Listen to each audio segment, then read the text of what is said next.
আল্লাহ পাক রব্বুল আলামিন আমাদেরকে হায়াত দিয়েছেন। এই হায়াতকে বিভিন্ন স্টেজে আল্লাহ পাক বিভিন্ন স্টেপে হায়াতকে ভাগ করেছেন। শৈশব, তারুণ্য, যৌবন, কৈশোর, প্রৌঢ়ত্ব, বার্ধক্য, বিভিন্ন স্টেপ বাই স্টেপ আমাদের জীবনটাকে আল্লাহ সাজিয়েছেন।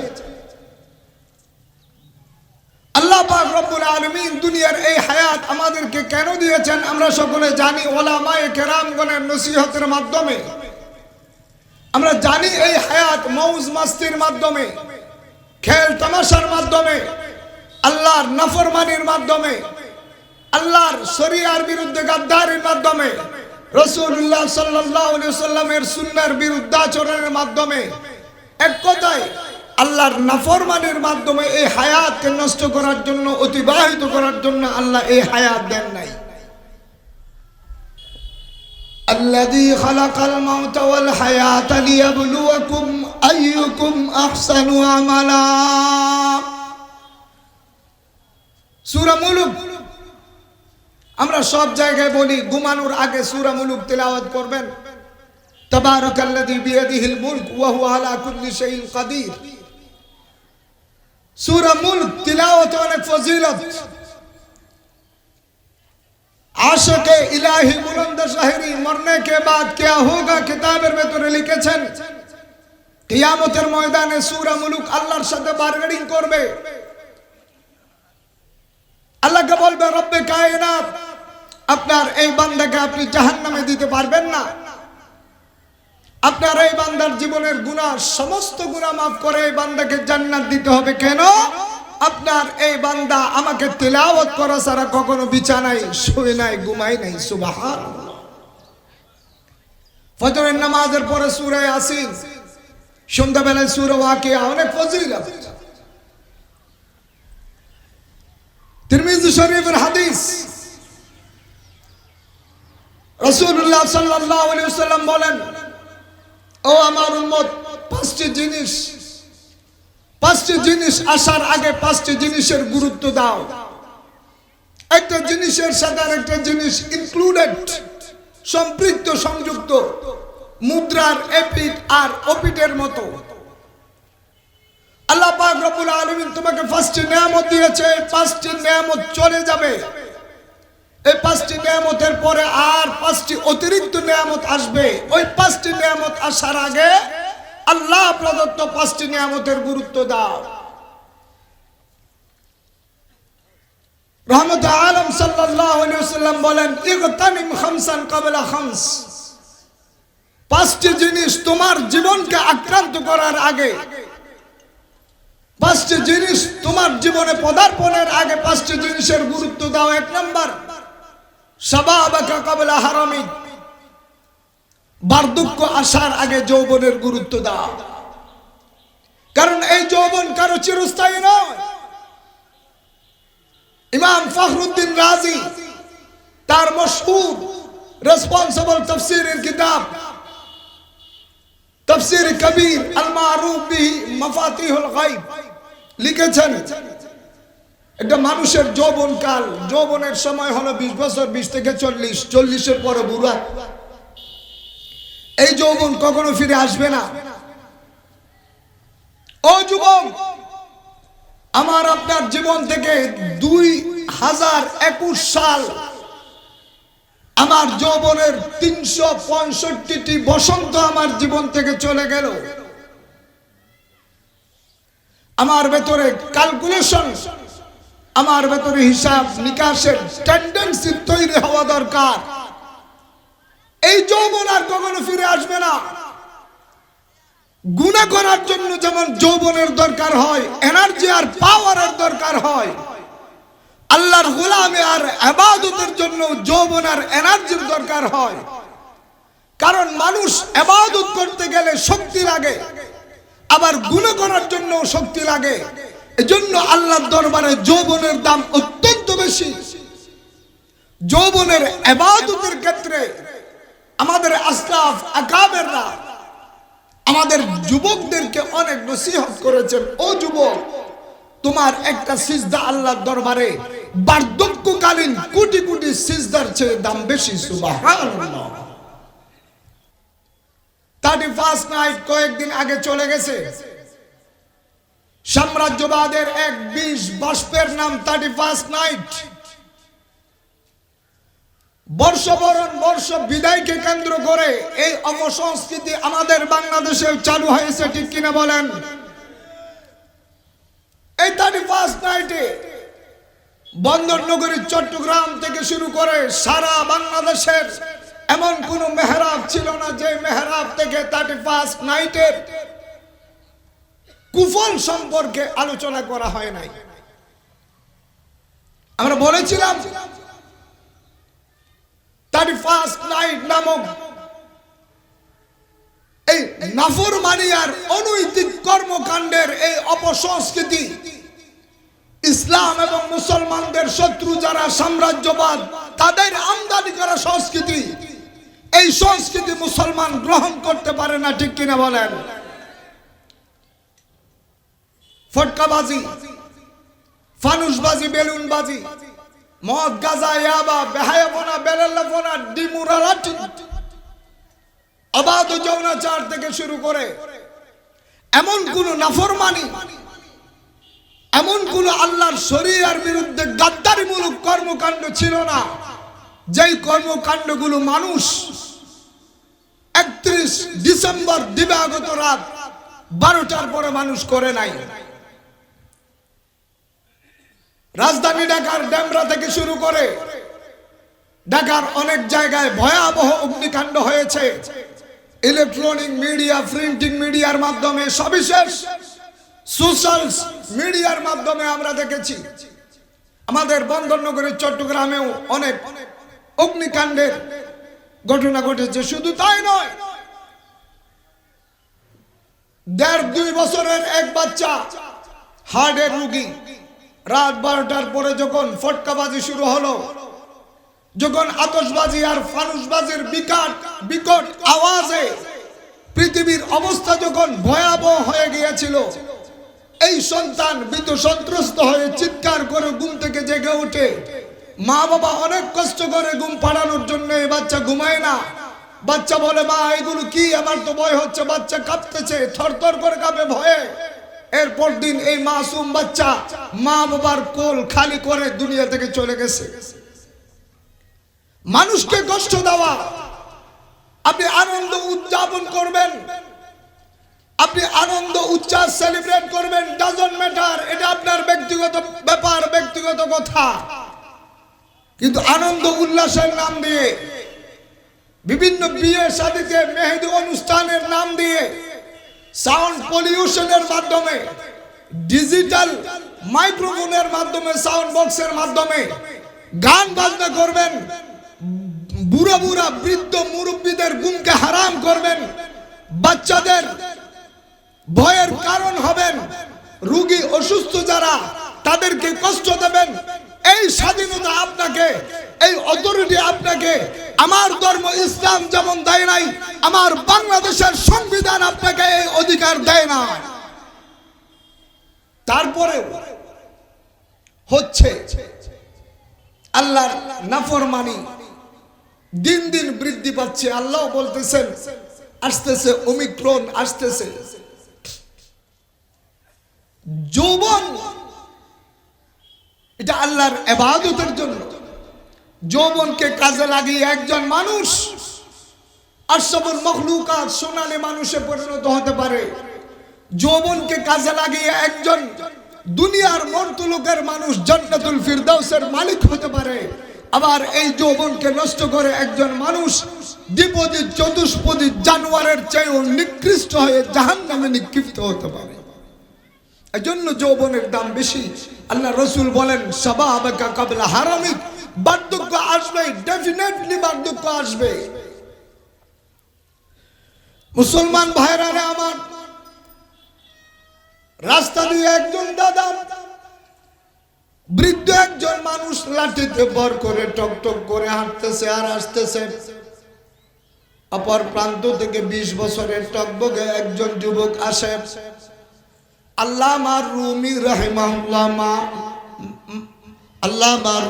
রাহিমাহুল্লাহ মসনবী শরীফের ভেতরে এই ঘটনা খুব সুন্দর করে বর্ণনা করেছেন। 20 বছরের এই টকবকে যুবক দাদাকে জিজ্ঞেস করে, দাদা লাঠি জিপ টক টক করে এই রাস্তায় তুমি কি তালাশ করো, কি খুঁজো? তোমার কি মোবাইল হারিয়ে গেছে? তোমার কি টাকা পয়সা হারিয়ে গেছে? জওয়ানি গুফতবা পীরে দিলাগা, জওয়ানি গুফতবা পীরে দিলাগা, চগুম কর দি চগুম গোস্তি দরিরা, জওয়াব দাদ পীরে খুস্তাকাল্লুম, জওয়ানি রা দরিরা করদ আমগুম, জওয়ানি গুফতয়া পীরে তু গইয়া বি জওয়ানি রা, কসে হরগিজ নমিয়া বদ দুবারা জিন্দগানি রা। দাদা এই রাস্তায় কি খুঁজো? মোবাইল হারিয়েছো, টাকা পয়সা? দাদা বলে, নাতি না, এই রাস্তায় আমি মোবাইল হারাই নাই, টাকা পয়সা হারাই নাই, দামি কোনো জিনিস হারাই নাই। দুনিয়ার সবচেয়ে মূল্যবান একটা দামি জিনিস আমার ছিল গত 20-30 বছর আগে। নাতি তোমার মতো যৌবন একটা আমার ছিল, যেই যৌবনের দুনিয়ার দামে কোনো দাম দেওয়া সম্ভব না। 20-30 বছর আগে এই যৌবনটা এই রাস্তায় আমি হারিয়ে ফেলেছিলাম। নাতি আমি অন্বেষণ করতেছি, অনুসন্ধান করে এই যৌবনটা ফিরিয়ে পাওয়া যায় কিনা। যুবক বলে, দাদা তোমার অর্জিত সমস্ত সম্পদ তুমি ব্যয় করতে পারো, সমস্ত সম্পদ তুমি খরচ করতে পারো, এই যৌবন তো দূরের কথা, যৌবনের একটি মুহূর্ত কখনো ফিরে আসবে না। জওয়ানি গুফতয়া পীরে তু কইয়া বি জওয়ানি রা, জওয়ানি গুফতয়া পীরে তু কইয়া বি জওয়ানি রা, কসে হরগিজ নমিয়া বদ দুবারা জিন্দগানি রা। যেই যৌবন হারিয়ে গেছে, 2021 সাল আমাদের জীবন থেকে চলে গেছে, মৌতের আগ পর্যন্ত 2021 সালের একটা সেকেন্ড আমাদের জীবনে কি আর ফিরে আসবে? কথা বলেন, ফিরে আসবে? এজন্য আমার রাসূল রাহমাতে আলম বলেন, ও যুবক, বার্ধক্য আসার আগে যৌবনের কদর করো, এই যৌবনকে আল্লাহর গোলামিতে স্যাক্রিফাইস করো, এই যৌবনকে আমার আদর্শ আর আমার সুন্নাহ আমল আর প্রতিষ্ঠিত করার ব্যাপারে এই যৌবনকে কোরবানি দিয়ে দাও, তাহলে এই দুনিয়াতেও তোমার যৌবন কামিয়াব, আখিরাতেও তোমার যৌবন কামিয়াব। 31st নাইট 19 শতকে এনসাইক্লোপিডিয়া অফ ব্রিটানিকাতে আছে, এই অনুষ্ঠান পালনের, এই অপসংস্কৃতি পালনের, উদযাপনের সূচনা হয়েছে 19 শতকে। পাশ্চাত্য এই সংস্কৃতির আমদানি পুরো বিশ্বব্যাপী, তাদের সাথে কাঁধে কাঁধ মিলিয়ে আমরাও আধুনিকতা, মডার্নিজম, ফ্যাশন আর স্টাইলের নামে, প্রগতিশীলতার নামে তাদের সাথে কাঁধে কাঁধ মিলিয়ে এই অপসংস্কৃতি আমরা পালন করে আসছি। বিশ্বের বেশ কয়েকটি দেশ 31st নাইট উদযাপন করে না। ইসরায়েল গ্রেগরিয়ানের এই ক্যালেন্ডার অনুসরণ করে, জুলিয়ানের এই ক্যালেন্ডার, জুলিয়ান জানুস খ্রিস্টানদের এক দেবতার নাম, জুলিয়ানের ক্যালেন্ডারের প্রথম মাসের নাম জানুয়ারি, জানুস তাদের সূচনা, তাদের কল্যাণের পথের প্রবেশদ্বার, এজন্য সূচনার এই দেবতার নাম জানুস, জানুস থেকে তাদের প্রথম মাসের নাম, বছরের প্রথম মাসের নাম জানুয়ারি। এই সন্ধিক্ষণে তারা নিউ ইয়ার ইভকে কেন্দ্র করে 31st নাইট উদযাপন করে। ইসরায়েল ইহুদিদের দেশ, তারা গ্রেগরিয়ানের এই ক্যালেন্ডার অনুসরণ করে, কিন্তু তারা 31st নাইট উদযাপন করে না। কারণ ইহুদিদের অধিকাংশ জাতিগোষ্ঠী মনে করে 31st নাইট এটা অ-ইহুদি খ্রিস্টানদের আমদানিকৃত একটি সংস্কৃতি, এই সংস্কৃতি আমরা ইহুদি হয়ে গ্রহণ করতে পারি না। আমি আমার দেশের মুসলমানদেরকে বলতে চাই, ইহুদিরা যদি তাদের ধর্মীয় সংস্কৃতি না হওয়ার কারণে 31 নাইট পালন না করতে পারে, আমরা মুসলমান হওয়ার পরে এই অমুসলিম, এই নাফরমানি, অনৈতিক পাপাচারে ভরা 31 নাইট কেমনে উদযাপন করি? সৌদি আরব, ইরান, নেপাল, ইথিওপিয়া, আফগানিস্তান এরা 31 নাইট উদযাপন করে না।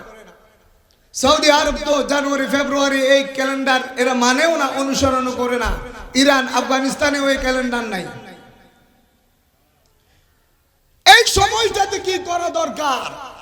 নাচানাচি, ফালাফালি, মদ আর গাঁজা নিয়ে আড্ডাবাজি। আমি হারিয়েছি, আমার কোনো অর্জন নাই। আমি লাফালাফি করতে পারি না, নাচানাচি করতে পারি না। একজন পাগল তার দামি কোনো জিনিস হারিয়ে গেলে হাও মাও করে কান্না করে।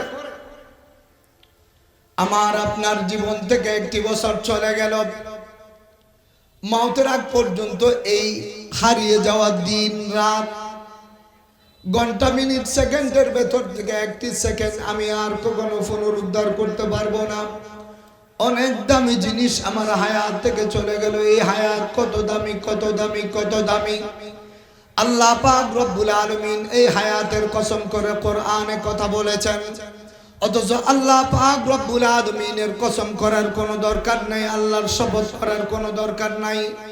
তারপরেও কোরআনের কিছু কিছু জায়গায় আল্লাহ পাক কিছু মুবারক জিনিস, মুবারক জনপদ, মুবারক বস্তুর নাম ধরে কসম করেছেন। আমার পঠিত সূরা সূরাতুল আসর, একদম ছোট্ট একটি সূরা। সাহাবায়ে কেরাম রিদওয়ানুল্লাহি আলাইহিম আজমাইন যখন এক জায়গায় বসতেন, আমরা যেমন এক জায়গায় বসে আড্ডাবাজি করি, গল্পবাজি করি, ফ্রেন্ড সার্কেল বসে যখন আমরা আড্ডাবাজি করি, ওখানে গীবত হয়, শেকায়ত হয়, মিথ্যাচার হয়, অপবাদ হয়, কবিরা গুনাহ আর কবিরা গুনাহ ছাড়া আমরা কিছু করি না। কিন্তু সাহাবায়ে কেরাম যখন এক জায়গায় বসেন, তখন তাদের বসাটাও ইবাদত, তাদের কথাটাও ইবাদত। তাফসীরের কিতাবের ভেতরে আছে, সাহাবায়ে কেরাম যখন এক জায়গায় বসতেন, সূরাতুল আসর তেলাওয়াত না করে ওই বৈঠক থেকে উঠতেন না। শাফিঈ মাযহাবের প্রবক্তা ইমাম শাফিঈ বলেন, তাফসীর মাআরিফুল কোরআন আল্লামা মুফতি শফি রাহিমাহুল্লাহ, আল্লাহ পাক রব্বুল আলামিন মানবতার কল্যাণ সাধনের জন্য যদি 30 পারা কোরআন নাজিল না করে এই 14 সূরা সূরাতুল আসর নাজিল করতেন, বিশ্ব মানবতার জন্য যথেষ্ট হয়ে যেত। সুবহানাল্লাহ বলবেন না? এই সূরার শুরুতে আল্লাহ পাক রব্বুল আলামিন সময়ের কসম করেছেন, হায়াতের কসম করেছেন, আমাদের এই ঐহিক জীবনের কসম করেছেন। ওয়াল আসর, আল্লাহর কসম করার কোনো দরকার ছিল না, আল্লাহর কসম করার কোনো প্রয়োজন নাই। তারপরেও আল্লাহ কসম করে আমাদের সামনে কথা বলেছেন। কেন কসম করেছেন, আমরা কেন কসম করি, তাফসীরের কিতাবে অনেক কথা। এটা আমার টপিক না, সময় সংক্ষিপ্ত, এজন্য ওই দিকে যাচ্ছি না। যেটা বলতে চাচ্ছি, মুফাসসিরিন কেরাম বলেন, আল্লাহ পাক রব্বুল আলামিনের কাছে সবচেয়ে গুরুত্ববহ যে জিনিস, মানবতার সামনে তার গুরুত্ব বোঝানোর জন্য ওই জিনিসের নাম ধরে আল্লাহ কসম করেছেন। ও মুসলমান, দুনিয়ার আমার আপনার এই হায়াত আল্লাহর কাছে অত্যন্ত দামি, অত্যন্ত কিমতওয়ালা। এজন্য আল্লাহ পাক রব্বুল আলামিন আমাদের হায়াত, আমাদের জীবনের কসম করে সূরার শুরুতে আল্লাহ বলেন ওয়াল আসর। অত্যন্ত দামি এই হায়াত। এই হায়াত হলো আমার আপনার পুঁজি। এটার মাধ্যমে আল্লাহর খুশনুদি অর্জন করতে হবে, এটার মাধ্যমে জান্নাতের মালিক হতে হবে। এই হায়াত চলে গেলে আর আসবে না। এই সন্ধিক্ষণে সাম্রাজ্যবাদীদের সাথে তাল মিলিয়ে আমরা কি নাচানাচি করব, লাফালাফি করব, মদ গাঁজা ইয়াবা বাবা খেয়ে আমরা মাতলামি করব না। কোরআন সুন্নাহ আমাদের সামনে কর্মসূচি ঘোষণা করেছেন। সংক্ষেপে আপনাদেরকে বলি, একটি বছর আমার আপনার জীবন থেকে চলে গেল, আরেকটি নতুন বছর আসছে। এই সন্ধিক্ষণে আমার আপনার একজন মুসলমান হিসেবে কাজ হলো 5টি। কয়টি? 5টি। 1 নাম্বার, আমার বিগত জীবনের আমলের হিসাব করা। হযরতে ওমর ইবনে খাত্তাব রাদিয়াল্লাহু তাআলা আনহু মানুষের সামনে একবার বক্তৃতা করার বেলায় বলেছিলেন, বক্তৃতা করার সময় বলেন, ইয়া আইয়ুহান নাস হাসিবু ক্বাবলা আন তুহাসাবু ওয়াজিনু ক্বাবলা আন তুজানু মুতু ক্বাবলা আন তামুতু। হযরতে ওমর ইবনে খাত্তাব রাদিয়াল্লাহু তাআলা আনহু বলেন, ও দুনিয়ার মানুষ, আল্লাহ পাক রব্বুল আলামিনের সামনে কিয়ামতের দিন দুনিয়ার তোমার সমস্ত কাজকর্মের হিসাব দিতে হবে। কিয়ামতের ময়দানে আল্লাহর আদালতে জীবনের আমলের হিসাব দেওয়ার আগে হাসিবু ক্বাবলা আন তুহাসাবু, কিয়ামতের হিসাব নিকাশের আগে তোমার আমলের হিসাব তুমি করো। হযরতে জুনায়েদ বাগদাদী রাহিমাহুল্লাহ একবার শাগরিদ মুরিদদেরকে নিয়ে ওয়াজ করে। একজন মুরিদ দাঁড়িয়ে জিজ্ঞেস করলো, হযরত একটি প্রশ্ন করতে চাই, একটি কথা আমার জানার ছিল। আল্লাহ পাক রব্বুল আলামিন আপনাকে বেলায়েতের মর্তবা দান করেছেন, দুনিয়া ব্যাপী আপনার সম্মান, আপনাকে ইজ্জতের পাত্র বানিয়েছেন। কোন আমলের কারণে আল্লাহ আপনাকে বেলায়েতের মর্তবা দিয়েছেন? হযরত জুনায়েদ বাগদাদী রাহিমাহুল্লাহ বলেন, ও আমার শাগরিদ শুনো, তেমন কোন আমল আমি করতে পারি না, আমার তেমন কোনো আমল নাই, কিন্তু একটা ক্ষুদ্র আমল আমি দেখি। আমি যখন দিন শেষ করে, দিনের সমস্ত ব্যস্ততা শেষ করে রাত্রিবেলায় বিছানায় যখন ঘুমানোর জন্য আমি আসি, আমার মাথা যখন বালিশে রাখি, তখন আমার বিগত জীবনের, বিগত দিনের, আমার বিগত দিনের 24টি ঘন্টার আমার আমলের কাজকর্মের হিসাব করি। আমি যে জীবন থেকে একটি আমার দিনকে এই দিনে গুনাহ কতটুকু আমার হয়েছে, সওয়াব কতটুকু হয়েছে, কয় ওয়াক্ত নামাজ আদায় করেছি, কয় ওয়াক্ত নামাজ আমার কাজা হয়েছে, কয় ওয়াক্ত আমার নামাজ ছুটে গেল, কয় রাকাত নফল নামাজ আমি পড়েছি, কয় পৃষ্ঠা কোরআন তেলাওয়াত করেছি। এক কথায় আজকের এই দিন কতটুকু ভালো কাজ আমি করেছি, কতটুকু খারাপ কাজ আমি করেছি, আল্লাহকে রাজি কতটুকু করেছি, আল্লাহ নারাজ হয়েছে আমার কতটুকু কর্মকাণ্ডের মাধ্যমে। এই হিসাব নেওয়া ছাড়া আমি ঘুমাই না। শুধু একদিন, 2 দিন, 3 দিন না, আমি জুনায়েদ বিগত 30 বছর যাবত এই হিসাবটা করে আসছি। কয় বছর? 30 বছর। আমি আর আপনি আজকে ঘুমাতে যখন যাব, আজকের দিনের হিসাব করব, ওই সময় আছে আমাদের? হযরত জুনায়েদ বাগদাদী বলেন, আমি আমার জীবনের বিগত 30 বছর যাবত আমার আমলের হিসাব করা ছাড়া আমি ঘুমাই না। 2 নম্বর কর্মসূচি, ওয়াজিনু ক্বাবলা আন তুজানু, মিজানের পাল্লায় আমাদের আমল নামা ওজন করার আগে নিজের বিবেকের পাল্লায় নিজের আমলকে ওজন করি। নাম্বার 3, মুতু ক্বাবলা আন তামুতু, মরার আগে মরো, মালাকুল মউত আসার আগে মৃত্যুর জন্য ফুলফিল প্রিপারেশন গ্রহণ করো, মৃত্যুর জন্য সব সময় প্রিপেয়ার থাকো। মুতু ক্বাবলা আন তামুতু। সরওয়ার আলম সাল্লাল্লাহু আলাইহি ওয়াসাল্লাম বলেন, কুন ফিদ দুনিয়া কাআন্নাকা গরীব আও আবিরুন সাবিল। ও আমার উম্মত, পান্থ পথিক মুসাফিরের মতো দুনিয়াতে চলাফেরা করো, অথবা দরিদ্র কপর্দক শূন্য একজন মানুষ নিঃস্ব অবস্থায় দুনিয়াতে যেভাবে চলাফেরা করে সেইভাবে করো, কারণ এই দুনিয়া তোমার জন্য চিরস্থায়ী না। অথচ আফসোসের ব্যাপার হলো, আমাদের অল্প গাড়ি বাড়ি হয়েছে, ক্ষমতার মালিক হয়েছি, চেয়ারের মালিক হয়েছি, ধনবল জনবল ক্ষমতার বল আল্লাহ আমাকে দিয়েছেন, এটার মাধ্যমে আল্লাহর নেয়ামত ভোগ করে আল্লাহর সাথে নাফরমানি করি। আমার মাথার ভেতরে একটা কনসেপশন কাজ করে, না, এই দুনিয়া ছেড়ে আমি কখনো মরবো না। আমার আপনার চলাফেরা দেখলে মনে হয় মৃত্যুর কথা আমরা বেমালুম ভুলে গেছি, মৃত্যু আমাদেরকে আক্রান্ত করবে না, এই দুনিয়া ছেড়ে আমরা কখনো যাব না, এজন্য নাচানাচি করি। আল ওয়াক্তু আনফাসুন লা ইয়াউদু, মধ্যপ্রাচ্যের বরেণ্য স্কলার আব্দুল মালিক আল মুজাহিদের একটি আরবি কিতাবে উনি 2-3টি কবিতা এনেছেন, খুবই সুন্দর।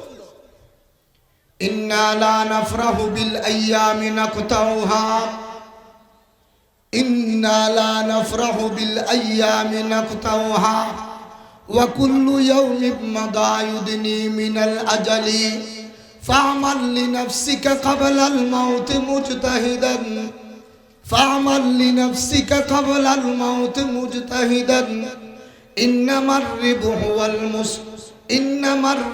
ওয়াল খুসরানু ফিল আমালি ইন্নামার রিবহু ওয়াল খুসরানু ফিল আমালি তুআম্মালু ফিদ দুনিয়া তাবিলান ওয়ালা তাদরি তুআম্মালু ফিদ দুনিয়া তাবিলান ওয়ালা তাদরি ইযা জান্না লাইলুন হাল তাঈশু ইলাল ফাজরি ফাকাম মিন সাহিহিন মাতা মিন গায়রি ইল্লাতিন ওয়া কাম মিন মারিদিন আশা দাহরান ইলা দাহরি। কবি বলেন ইন্না লা নাফরাহু বিল আইয়ামি নাকতাউহা, একটি বছর আমার জীবন থেকে গত হওয়ার পর নববর্ষের আনন্দ উদযাপনে আমি খুশি হতে পারি না, কারণ আমার জীবন থেকে একটি দিন চলে যাওয়া মানে আমি আমার কবরের দিকে এক হাত এগিয়ে যাওয়া, খুশি হতে পারি না। ওয়া কুল্লু ইয়াউমিন মাদা ইউদনি মিনাল আজালি, কবরের দিকে এক হাত এগিয়ে যাওয়া মৃত্যুর সন্নিকটে। ফা'মাল লিনাফসিকা ক্বাবলাল মাউতি মুজতাহিদান, কবি বলেন নিজেকে আল্লাহর রোশানল থেকে বাঁচানোর জন্য, জাহান্নাম থেকে আল্লাহর কহরার গজব থেকে নিজেকে বাঁচানোর জন্য আমল করো, আমল করো, আমল করো। জাহান্নামের ভয়াবহতা, আল্লাহর কহরার গজব থেকে নিজেকে বাঁচানোর জন্য আমল করো। ফা'মাল লিনাফসিকা ক্বাবলাল মাউত, মৃত্যু আসার আগে মুজতাহিদান, আপ্রান্ত চেষ্টা করো, প্রাণান্তকর চেষ্টা করো। কেন? আল্লাহর কাছে গাড়ি বাড়ির দাম নাই, ক্ষমতার দাম নাই, আল্লাহর কাছে দুনিয়ার কোন সুনাম, আকাশ চুম্বী জনপ্রিয়তার কোনো দাম নাই। আল্লাহর কাছে সফল আর সাকসেস হতে হলে আমলে সাকসেস হতে হবে। ফাইন্নামার রিবহু ওয়াল খুসরানু ফিল আমালি, প্রকৃত সফলতা হলো আমলের সফলতা, আর প্রকৃত বিফলতা হলো আমলের ক্ষেত্রে বিফল হওয়া। এজন্য মৃত্যু আসার আগ পর্যন্ত আমল করো, আমল করো, নিজেকে বাঁচানোর জন্য আমল করো। ইন্না আকরামাকুম ইনদাল্লাহি আতকাকুম, আল্লাহ পাক রব্বুল আলামিন বলেন দুনিয়ার আকাশচুম্বী জনপ্রিয়তা, দুনিয়ার টুনকু এই ক্ষমতা, গাড়ি বাড়ি, এইগুলোর কোনো প্রায়োরিটি, কোনো মূল্য আমি আল্লাহর দরবারে নাই। ইন্না আকরামাকুম ইনদাল্লাহি আতকাকুম, তাকওয়াপূর্ণ ঈমান যদি তোমার থাকে, এই ঈমান তোমাকে আমি আল্লাহর দরবারে গ্রহণযোগ্য বানাবে। সুবহানাল্লাহ।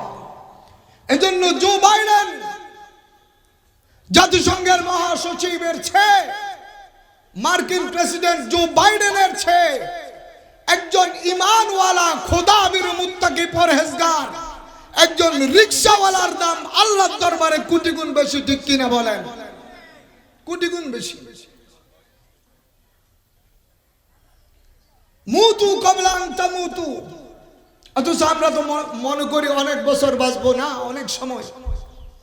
কবি বলেন তুআম্মালু ফিদ দুনিয়া তাবিলান ওয়ালা তাদরি, ঘুমানোর সময় 10 বছরের প্ল্যানিং নিয়ে ঘুমাও। অনেক প্ল্যান করে আগামী 2 বছরে আমিরাবাদ মার্কেটে আমার আরো 2টা শপিং মল হতে হবে, আরেকটা রোডে আমার আরেকটা গাড়ি হতে হবে, বন্দর নগরী চট্টগ্রামে 4 বছরের ভেতরে আমার ব্যবসা প্রতিষ্ঠানকে আরো বিল্ড আপ করব, আমার ক্যারিয়ারকে আরো ডেভেলপ করব।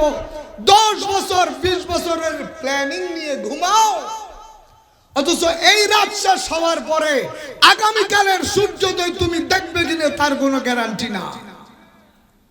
আগামীকালের সূর্যোদয়, সানরাইজ, আগামীকালের সূর্যোদয় তুমি দেখবে কিনা তার কোনো গ্যারান্টি নেই, অথচ তুমি 20 বছরের স্বপ্ন দেখো। ফাকাম মিন সাহিহিম মাতা মিন গায়রি ইল্লাতিন, ফাকাম মিন সাহিহিম মাতা মিন গায়রি ইল্লাতিন ওয়া কাম মিন মারিদিন আশা দাহরান ইলা দাহরি।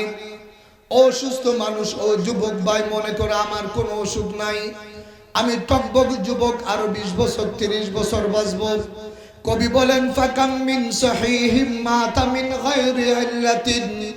অসুস্থ মানুষ তোমার সামনে, এমন অনেক মানুষ মারা যাচ্ছে যার কখনো জীবনে কখনো একটা কাশি আসে নাই, কখনো সর্দি হয় নাই, গা গরম হয় নাই, গায়ে জ্বর হয় নাই, এমন নিরোগ, এমন টকবক শরীরওয়ালা অনেক মানুষ তো তোমার চোখের সামনে মরে গেছে।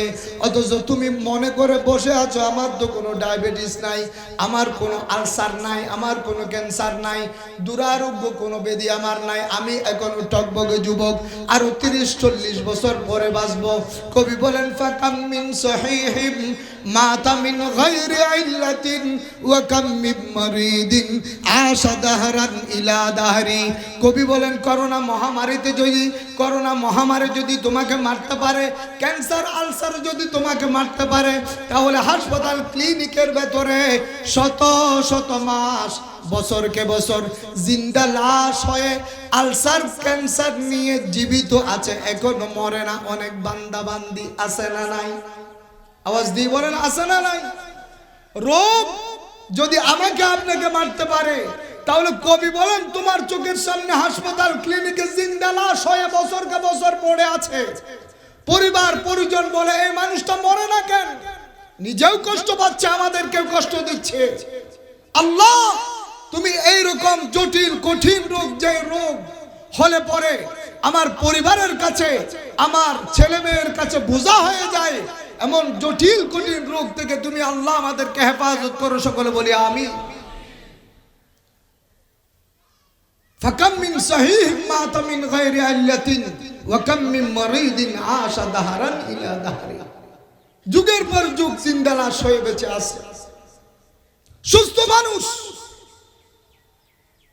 কাশি পর্যন্ত হয় না, গা গরম হয় না, মারা গেছে চোখের সামনে। কিসের স্বপ্ন দেখো, কিসের স্বপ্ন? যুবকরা বলে হুজুর আরেকটু বয়স হোক, দাড়ি রাখবো, নামাজ ধরবো, তাওবা করবো, সবে বরাত আসলে, লাইলাতুল কদর আসলে, জুমাবার, অনেক এক্সকিউজেস আমার যুবকরা দেন। এই যুবকদেরকে বলবো ও ভাই, আপনার চোখের সামনে আপনার চেয়ে ছোট বয়সে মারা গেছে, আপনি তার জানাজা পড়েছেন, হাজার হাজার যুবক আছে হাতে মেহেদি, বাসর রাতের স্বপ্ন নিয়ে মৃত্যুর বিছানায় শোয়া। এজন্য আমার জীবন থেকে একটি বছর চলে গেল, আগামী কতদিন বাঁচবো তার গ্যারান্টি নাই। এই সময়ে আমার আপনার দরকার 4 নম্বরের কর্মসূচি তাওবা। আমার বিগত জীবনের গুনার জন্য তাওবা করো, তাওবায়ে রাসূল, নির্বেজাল প্রকৃত তাওবা। তাওবা বরলব সুবাহ বরকফ দিল পুরাজ জওকে গুনাহ। সুবাহ বরকফ তাওবা বরলব দিল পুরাজ জওকে গুনাহ। মাসিয়তরা খামদামি আয়াত বর ইস্তিগফার মা। অথচ আমরা তাওবা করি, আমাদের তাওবা দেখলে গুনাহ হাসে, গুনাহ অট্ট হাসি দেয়। এটা কোন ধরনের তাওবা? অনেকে আমার মা বোনরা তাওবা করে না, ট্র্যাডিশনাল তাওবা, গালে গালে তাওবা তাওবা, গালে গালে তাওবা। অনেকে মুখে ইস্তিগফার বেশি, আস্তাগফিরুল্লাহ আস্তাগফিরুল্লাহ। সুবহ বরকত তাওবা বরলব দিল পুরাজ জওকে গুনাহ, কিন্তু শয়তানিতে তার মনটা ভরপুর। এই তাওবা করলে কাজ হবে না। আল্লাহ বলেন ইয়া আইয়ুহাল্লাযীনা আমানু তুবু ইলাল্লাহি তাওবাতান নাসুহা। আমার আকা রহমতে আলম সাল্লাল্লাহু আলাইহি ওয়াসাল্লাম দৈনিক 100 বার তাওবা করতেন, 100 বার, মিয়াতু মাররা। তালিমের জন্য আমার রাসূলের তো কোনো গুনাহ ছিল না, আমার রাসূলের কোনো গুনাহ ছিল না। চাঁদের কলঙ্ক আছে, আমার হাবিবের খুলকে আযীবে কোনো কলঙ্ক নাই। তারপর 100 বার তাওবা কেন? আমাদেরকে তালিম দেওয়ার জন্য। দিন রাত 24 ঘন্টা গুনাহ করি, এজন্য তাওবা করব। ইবনে মাসউদ রাদিয়াল্লাহু তাআলা আনহু বলেন আন-নাদমু তাওবাতুন। অনুশোচনা, অনুতপ্ততার দুফুটা চোখের পানির নাম তাওবা। তাওবার জন্য পীর সাহেবের কাছে যাওয়ার দরকার নাই, ইমাম সাহেব খতিব সাহেবের কাছে যাওয়ার দরকার নাই। তাফসীরের কিতাবে রাওয়ায়াতান দারায়াতান রেসপন্সিবল তাফসীর রুহুল মাআনিতে আল্লামা সৈয়দ মাহমুদ আলুসি লিখেছেন তিনটা জিনিসের নাম তাওবা। কয়টা জিনিস? তিনটা জিনিসের নাম তাওবা। এক নাম্বার, আমার বিগত আমার কৃত গুনার জন্য অনুতপ্ত হওয়া, ব্যথিত হওয়া। কেন আমি এই গুনাহ করলাম? আমি তো আল্লাহর বান্দা, আমি তো একজন মুসলমান, আমি তো একজন আশিক রাসূল, আমি তো একজন উম্মত মুহাম্মদী। এই গুনাহ আমি কিভাবে করলাম? আল্লাহর কাছে লজ্জিত হওয়া, ছোট হওয়া। দুই নাম্বার, আল্লাহর কাছে অস্ত্রপাত কান্নাকাটির মাধ্যমে আল্লাহর কাছে ক্ষমা চাওয়া। রব্বুল আলামিন, শয়তানের দুখায় পড়ে গুনাহ হয়েছে, আল্লাহ তুমি ক্ষমা করে দাও। তিন নাম্বার, আল্লাহর সাথে কমিটমেন্ট করা, মওতের আগ পর্যন্ত আল্লাহ এই গুনাহ আর জীবনে কখনো করব না, তোমার সাথে ওয়াদা করতেছি।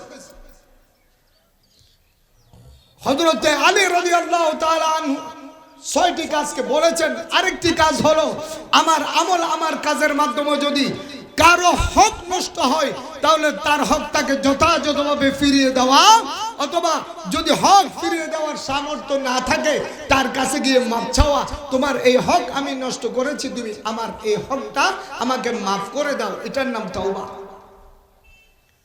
এই তাওবা নিয়ে আল্লাহর দরবারে আপনি আসেন। আল্লাহ পাক রব্বুল আলামিন বলেন, বান্দা তোমার আসতে দেরি, আমি আল্লাহ তোমাকে কবুল করতে দেরি করব না। সুবহানাল্লাহ বলবেন না? আল্লাহ বলেন, ও আমার বান্দা, তোমার গুনাহ, তোমার অন্যায়, তোমার পাপাচার যত বিশাল হোক না কেন, আমার রহমত তার চেয়ে বিশাল।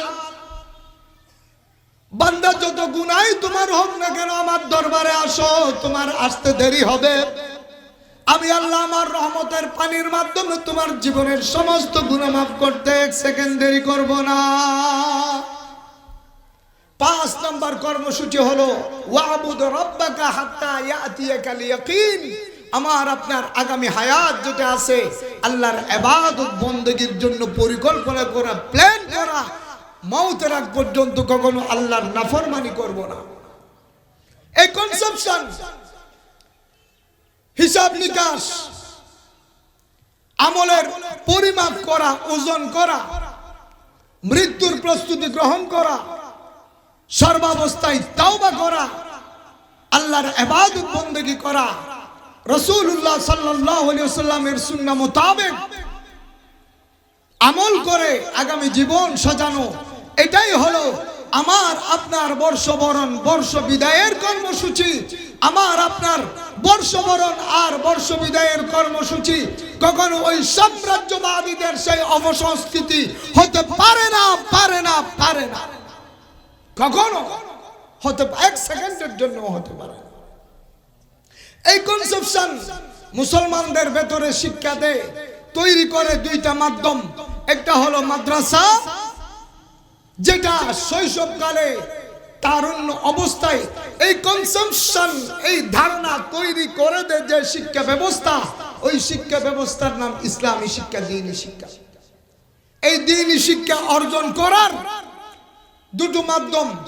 একটা মাধ্যমের নাম মাদ্রাসা, রাজগাটা হোসাইনিয়া মাদ্রাসার মতো যত মাদ্রাসা কওমি আছে পুরো পৃথিবীব্যাপী মানুষদেরকে এই কনসেপশন তৈরি করার পেছনে কাজ করে যাচ্ছে। দুই নাম্বার মাধ্যম হলো ছেলেবেলায় বিভিন্ন কারণে মাদ্রাসায় পড়তে পারেনি, বার্ধক্য অবস্থায় এসে এই কনসেপশন, দ্বীনি এই বুঝ নিজের ভেতরে তৈরি করার জন্য আরেকটা প্রতিষ্ঠান আছে, সেটার নাম তাবলীগ জামাত। আজকে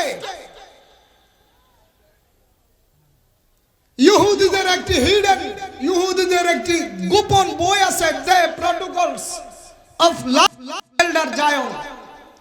ইহুদিদের এই কিতাব অনেকদিন গোপন ছিল, হাইড ছিল, কারো কাছে এটা প্রকাশ হয় নাই।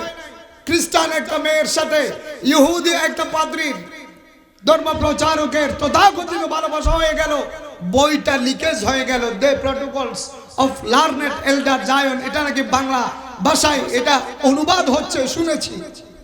এই বই আছে মুসলমানদের ঈমান নষ্ট করার জন্য, যুবকদের চরিত্র নষ্ট করার জন্য, মা বোনদেরকে পর্দাহীনতার মাধ্যমে তাদের নারীত্ব সতীত্বকে জলাঞ্জলি দেওয়ার জন্য।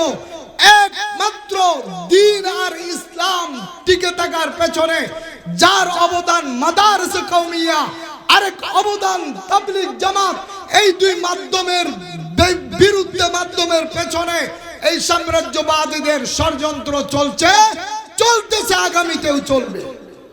এটা ইহুদিদের পরিকল্পনা। মাদ্রাসার বিরুদ্ধে চলে আসছে অনেক প্রোপাগান্ডা আমরা শুনি। অনেক মডারেট লেকচারার চ্যানেলে বসে, মিডিয়াতে বসে মাদ্রাসার বিরুদ্ধে, আলেমদের বিরুদ্ধে বিশুদ্ধার করে যাচ্ছে, ঠিক কিনা বলেন? বর্তমান সৌদি আরব, যে সৌদি আরবকে আমরা খাদিমুল হারামাইন আর শরীফাইন মনে করেছি, যে সৌদি আরবকে আমরা মনে করেছি মক্কা এবং মদিনার খাদিমুল হারামাইন আর শরীফাইন, আজকে সৌদি এই সরকারের কর্মকাণ্ডে সবিশেষ তাবলীগ জামাতের বিরুদ্ধে বিশুদ্ধারমূলক অপপ্রচার চালানোর মাধ্যমে আমরা বুঝেছি, আমাদের বুঝতে কষ্ট হয়নি, এই সৌদি সরকার এমবিএস খাদিমুল হারামাইন শরীফাইন নয়, খাদিমুল আমেরিকিয়া, খাদিমুল ইসরায়েলিয়া, ঠিক কিনা বলেন? আমেরিকা এবং ইসরায়েলের খাদেম, আমেরিকা ইসরায়েলের দালাল, এরা মক্কা মদিনার খাদেম হতে পারে না। কনসার্ট করেছে জেদ্দাতে, 400+ সিনেমা হল সৌদি আরবে করার পরিকল্পনা নিয়েছে। নাউজুবিল্লাহ বাড়িতে গিয়ে বলবেন অনেক হয়ে গেছে।